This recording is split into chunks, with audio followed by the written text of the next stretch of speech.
कीन मन माही।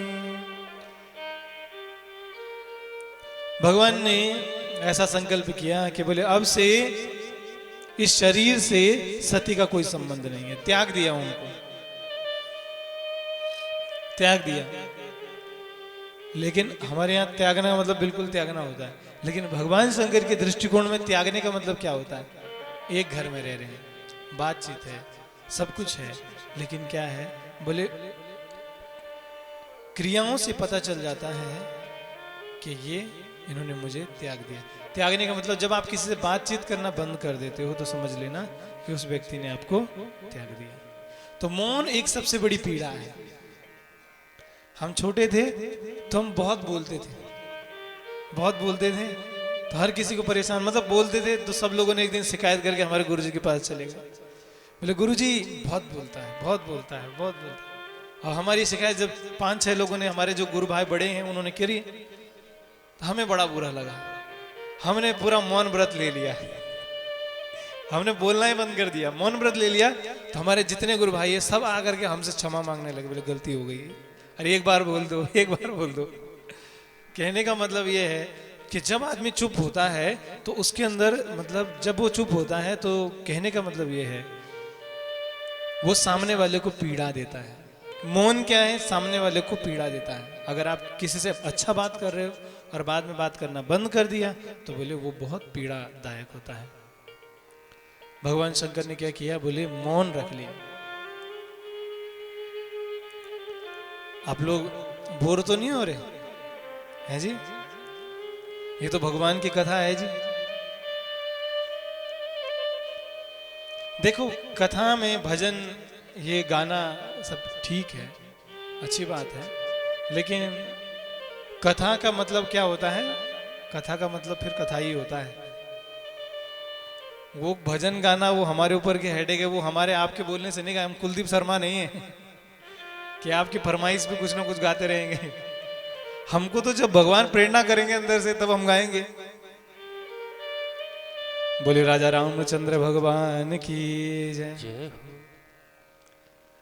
और ये भी नहीं होगा कि महाराज जी एक भजन और, एक भजन और। ये कथा है, ये मर्यादा है। यहां मैं आपके बोलने से नहीं चलूंगा। बोले यहां तो अरे बोले राजा रामचंद्र भगवान की जय। यहां मैं आपके बोलने से नहीं, बल्कि परमात्मा के, परमात्मा जो मुझसे बुलवाएंगे बोले उसी से मैं बोलूंगा। कहते हैं कि सती माता जी से जब भगवान शंकर ने बात करना बंद कर दिया तो क्या हुआ कि सती माता को अब वो मौन काट रहा है कि मैंने झूठ क्यों बोला, मैंने झूठ क्यों बोला। अब माता के मन में ये है कि मैं किस प्रकार से अपना शरीर का परित्याग करूं। अब ऐसे मर भी नहीं सकते, क्यों? क्योंकि कुछ कारण ही नहीं है। मर भी नहीं सकते, क्यों? कोई कारण ही नहीं है, झगड़ा ही नहीं, लड़ाई है ही नहीं। क्या? बोले जिंदगी ही नरक हो गई। पति मार नहीं रहे, पीट रही नहीं, कोई बात ही नहीं है, तो कैसे मरे आदमी? दुख भी नहीं है, लेकिन एक सबसे बड़ा दुख है भगवान बात ही नहीं कर रहे। झूठ मैंने बोला, अब मैं मर भी ऐसे नहीं सकती, उसके लिए भी कोई कारण होना चाहिए। भगवान से कहती है, बोले भगवान मुझे मौत दे दो, भगवान मुझे मौत दे दो ताकि मैं अपने पति से कभी झूठ ना बोलूं। एक दिन भगवान अपनी समाधि से जगे, तो जैसे ही समाधि से जगे, पहले बगल में आसन देते थे अपनी पत्नी को, लेकिन अब सामने दिया, अपने सामने दिया, सामने बैठी। सती माता के मन में वही दुख है, लेकिन उतने में ही देखती हैं कि आकाश से कुछ विमान उड़ते हुए जा रहे हैं। ये इधर उधर कथा में देखने वाले ना, ये सती माता के ये भगत हैं जो इधर उधर देखते हैं ना। कहते हैं, बोले सती माता जब कथा सुन रही थी तो उतने में ही क्या है, बोले आकाश से विमान उड़े तुरंत भगवान शंकर से। देखो जिसका मन अगर चंचल है, जिसका मन भगवान में नहीं लगता, बोले उसको तो भगवान शंकर भी कथा सुनाए तो भी वो आकाश से देखेगा। भगवान शंकर कथा सुना रहे हैं और सती माता उनकी पत्नी आकाश देख रही है, ऊपर आकाश में विमान देख रही है। वाह! क्या विमान है?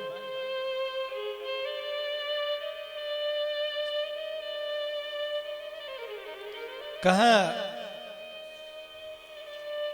अपने पति से बोले, पति भगवान शंकर कथा सुना रहे हैं।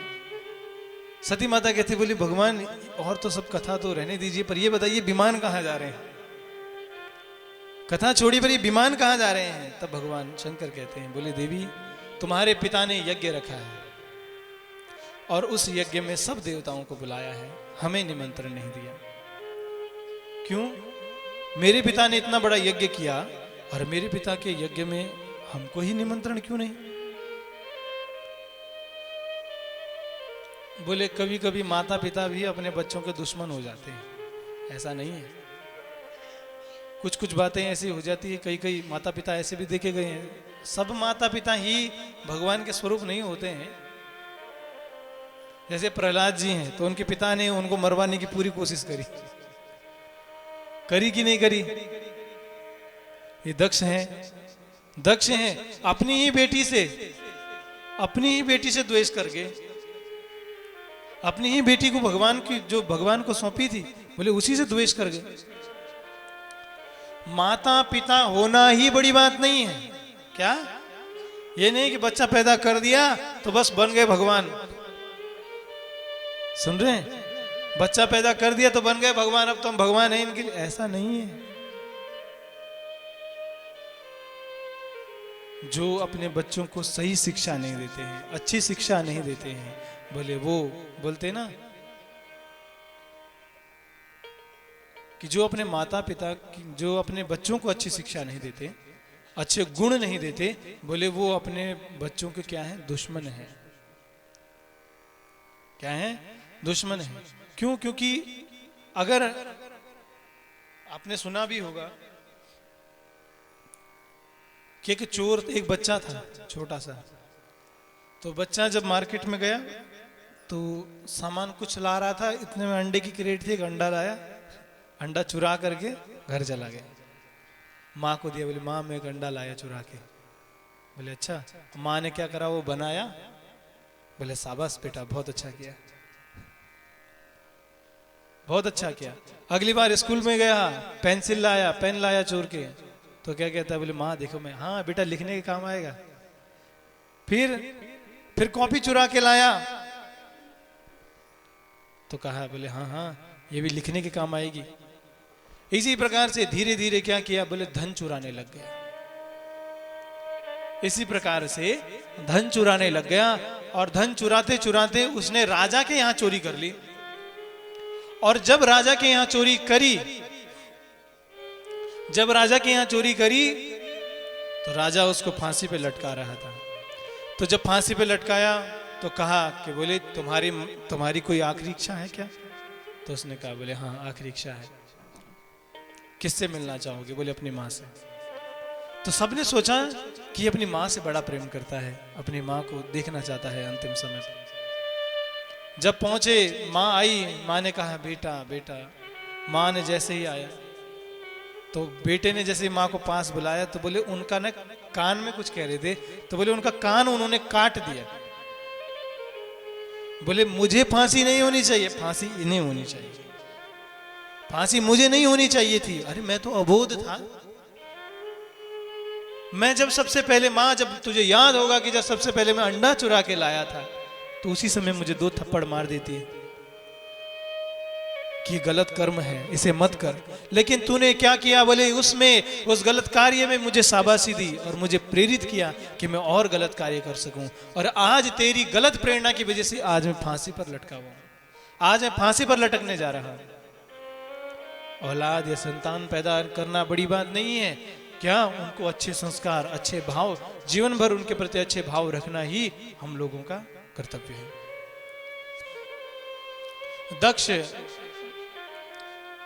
दक्ष ने सबको निमंत्रण दिया लेकिन भगवान शंकर को नहीं दिया। भगवान शंकर कहते हैं, बोले देवी एक बार बताऊं, हम लोग एक सभा में बैठे हुए थे, ब्रह्मा जी ने आपके पिता को प्रजापतियों का नायक बनाया हुआ था और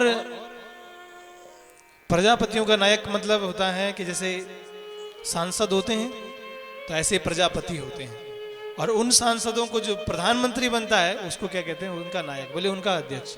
तो प्रजापतियों का उनको अध्यक्ष बनाया, बड़ा पद मिलने के कारण बोले उनके अंदर घमंड आ गया। उनके अंदर क्या आ गया? घमंड आ गया। अब घमंडी आदमी ऐसा होता है कि बोले महाराज जब तक 10 आदमी नहीं होंगे तब तक, जब तक कोई खड़ा नहीं होगा तब तक मैं कैसे जाऊं। वो क्या करते? सबसे अंतिम में जाते। कहां पे? कथा में, कहीं पर भी जहां सभा हो रही हो, चाहे कहीं किसी भी सभा में जाते तो बोले सबसे अंतिम में जाते, ताकि उनको देख करके सब लोग खड़े हों। बोले ऐसे ही उनकी आदत थी कि वो सभा में अंतिम में जाते, सब लोग उनको देख के खड़े हुए, मैं, विष्णु भगवान और ब्रह्मा जी खड़े नहीं हुए। क्योंकि भगवान शंकर तो स्वयंभू हैं। इन्होंने मुझे बहुत बुरा भला कहा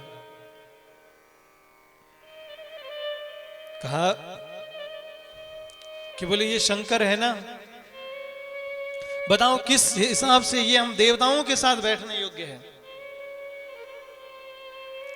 अरे इसके कर्म अच्छे नहीं है, इसका स्वभाव अच्छा नहीं है, इसके वेशभूषा अच्छी नहीं है, इसकी संगत अच्छी नहीं। कौन रहते हैं साथ में? भूत प्रेत। कहा बंदर जैसी इसकी आंखें। इस प्रकार के शब्द जब कहे, बहुत सारी बातें कही। बोले शमशान में रहता है, ना रहने का ढंग, ना खाने पीने का ढंग, ना कुछ ढंग, किसी चीज का कोई ढंग नहीं है। तो एक ने कहा बोले अगर इतना ही बेढंगे थे तो अपनी बेटी क्यों दी? अगर इतने ही नापसंद थे तो अपनी बेटी क्यों दी? कहा बोले मैं तो बिल्कुल नहीं देता, वो तो ब्रह्मा जी ने मुझे कहा इसलिए मैंने उनको अपनी बेटी दी।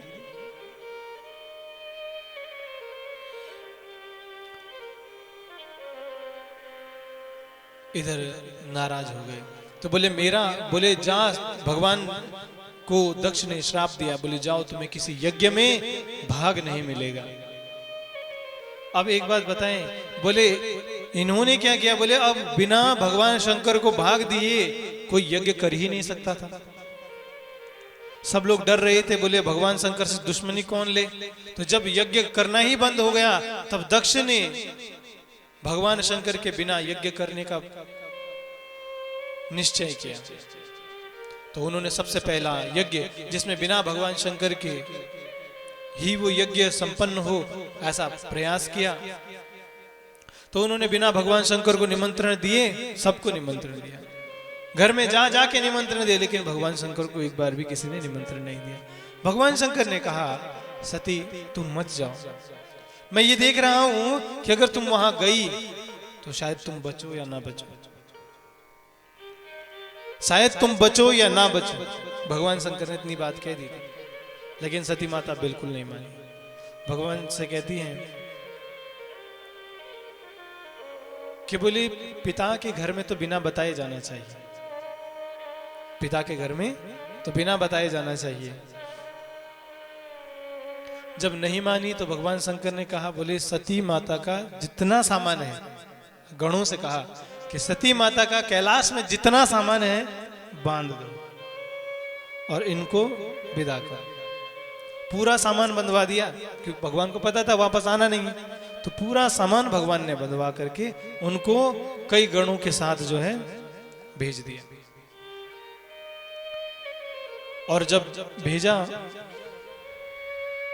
तो कई लोग होते हैं कि हे ये दृष्टि से दूसरे को देखने लगते हैं।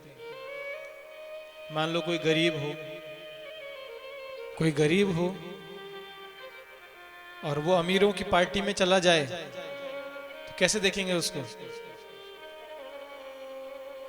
सूट बूट में आया है, मान लो कोई सूट बूट में कहीं पार्टी चल रही हो और वो भेड़ का ऊन का कोट पहन के चला जाए तो कैसे देखेंगे लोग उसको? ऐसे देखेंगे कौन है, कहां से आ गए। तो उसी प्रकार से भगवान की जो धर्म पत्नी है सती जी, वो भी चली गई। किनके साथ? बोले साफ सुथरे, कौन? देवता।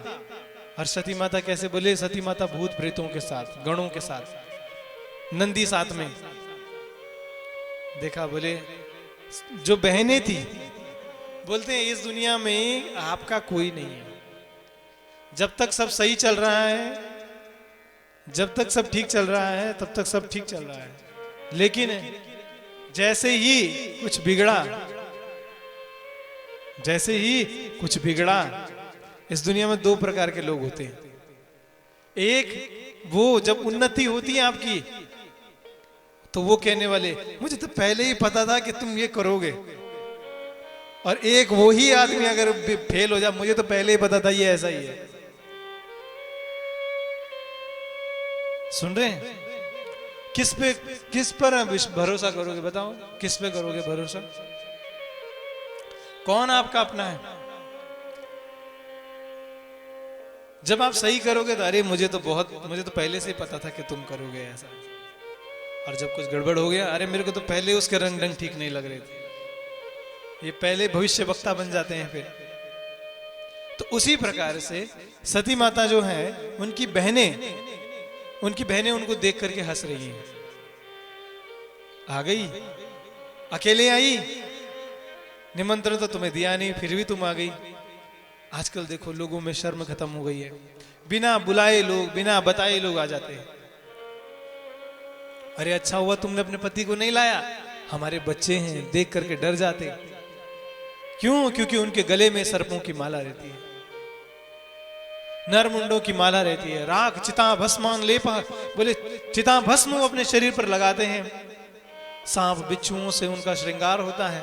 बोले हमारे बच्चे उनको देख करके डर जाते। अच्छा क्या घर पे छोड़ के आई। सोचो आजकल क्या होता है, आजकल की जो पत्नियां हैं, वो पति की अगर बुराई घर अपने मायके, अगर मान लीजिए मायके में उसके पति की अगर कोई बुराई कर रहा है, बड़ी खुश होती है। हाँ सही कह रहे हो, सही कह रहे हो। ऐसा बिल्कुल नहीं होना चाहिए। बोले कहते हैं कि बोले जहां, बोले पिता से भी बढ़कर के पति हैं। पिता से भी बढ़कर के कौन है? बोले पति हैं।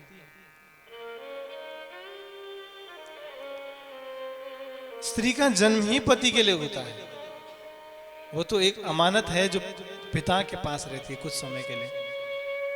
अच्छा एक बात बताओ, पिता के पास कितने साल तक रहोगे? 25 साल तक। और पति के साथ 50 साल तक। बड़ा कौन है बताओ? ज्यादा गहरा संबंध किससे है बताओ? पति से है भाई। 25 साल तक जिसके साथ रहे वो बड़े हैं, या 50 साल तक जिनके साथ रहोगे उनको महत्व देना ज्यादा जरूरी है। किसको महत्व देना ज्यादा जरूरी है? बोले जिनके साथ हम आजीवन रहेंगे। पता नहीं 50 बोल रहा हूं कि मैं 75 साल और रहेंगे, क्या पता आदमी 100 साल जिए। तो कहने का मतलब ये है कि बोले जो पत्नी है वो पति की संपत्ति। पति का मतलब ही होता है स्वामी। और यहाँ ऐसा है, आजकल जमाना ऐसा हो गया है कि बोले महाराज जब तक मायके में अगर पति के पक्ष ले ले कोई, तो वो खाने के लिए पड़ जाएगा। बोले हाँ यही सही है, हम तो खराबी है, हम तो गलत ही हैं।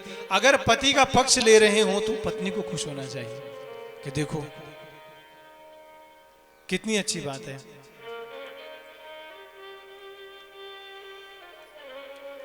सती माता कहती हैं,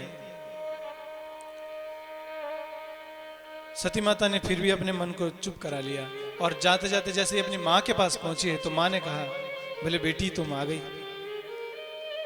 माँ ही एक प्यार से मिली, बाकी कोई प्यार से नहीं मिली। माँ से कहा, बोले माँ मैं भोजन वगैरह सब बाद में करूंगी, लेकिन पहले मैं जाकर के यज्ञ में देखना चाहूंगी कि मेरे पिता ने यज्ञ कैसा करवाया। जाकर के जब यज्ञ में देखा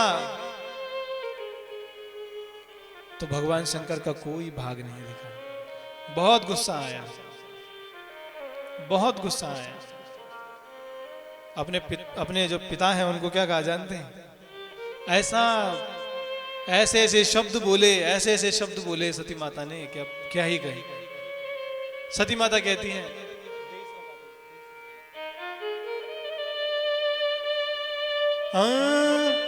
पिता मंदमति निंदित तेहि, पिता मंदमति निंदित तेहि,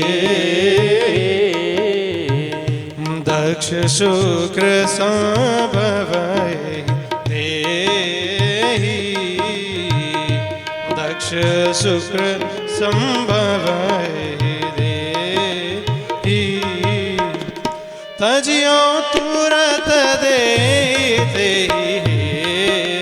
तू तजियो तुरत दे तू उर्धरि चंद्र मौली वृषके तू अस कह जोग अग्नि तनु जारा अस कह जोग अग्नि तनु जारा भयहु सकल मग हाहाकारा भयहु सकल मग हाहाकारा। कहते हैं पिता मंदमती निंदित ते, अपने पिताजी को कह रहे हैं, बोले मंदमती हो तुम। पिताजी को क्या कहा? बोले पिता मंदमती निंदित ते ही, बोले तुम मंदमती हो, मंद बुद्धि हो। अरे मैं तुम्हारी बेटी कहला, मुझे तो तुम्हारी बेटी कहने में शर्म आता है कि मैं तुम्हारी बेटी हूं। मुझे शर्म आती है कि मैं तुम्हारी बेटी हूं। मेरा शरीर का ये संबंध आपसे है ना। अरे आपको शर्म नहीं आती? शिव, आपने किससे विरोध कर रहे हो? जानते हैं? शिव से। शिव का अर्थ है कल्याण। जिसका विरोध अपने ही कल्याण से है, उसका कल्याण कैसे होगा भला? कैसे होगा कल्याण? जो अपने कल्याण से ही विरोध करता हो, भले भला उसका कल्याण कैसे होगा? बोले तुमने भगवान शंकर से विरोध किया है। भगवान शंकर कल्याण स्वरूप है और आपका कभी भी शुभ नहीं हो सकता। भले आपको कभी ना कभी अशुभ का दर्शन करना पड़ेगा। आपके जीवन में अशुभ घटनाओं का आगमन हो चुका है। कहते हैं क्या सका जोग अग्नि तनु जारा भयहु सकल मकहाकारा। बोले मैं दक्ष की बेटी हूं, इस बात को लेकर के मुझे शर्म आती है। मैं तो आज ही अपना शरीर को जला करके भस्म कर दूंगी।